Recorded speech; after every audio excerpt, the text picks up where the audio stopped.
I'm very optimistic, okay, about the future. I'm very optimistic about the revolution. I'm very optimistic of on the cause of freedom and social justice.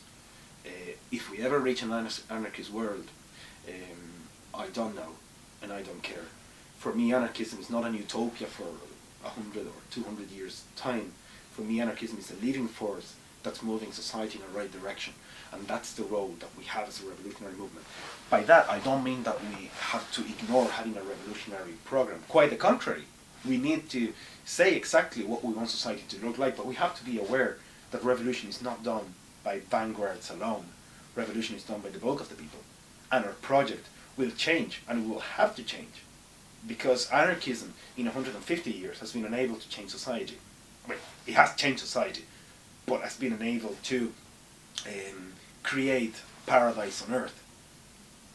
We've advanced enough in that. Anarchism, as I said, in Latin America created trade unions for the first time and gave people very simple things like 8 hours a day. I mean, very simple things but very significant things.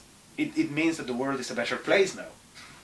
But again, at the same time, the bourgeoisie has been moving forward, and they created the atomic bomb, what means that the world is also a scarier place than it was 100 years ago.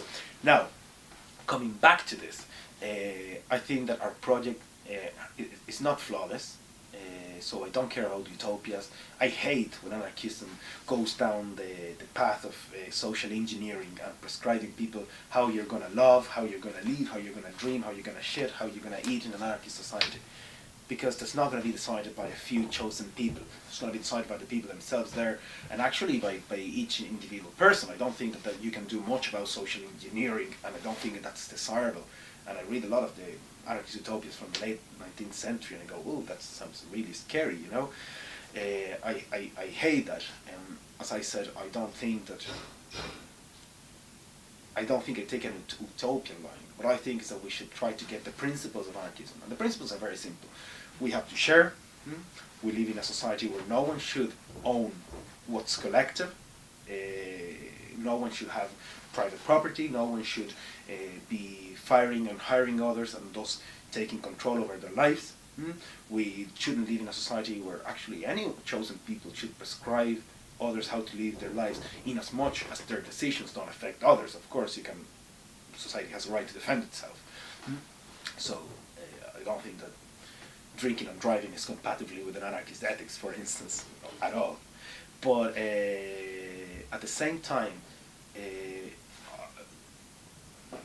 we want a radically democratic society in terms that people collectively can decide, and obviously it's allowed with the state. I think that the days of the state are numbered.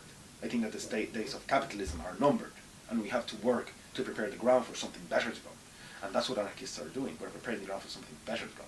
But whatever it is, we don't know, we can't know, we have to stop playing the games of social engineering, and we have to give our contribution in very concrete terms to people and say, listen, as anarchists, what we think about health, what we think about education, what we think about work, what we think about an ethical income or minimum income or whatever you want to call it.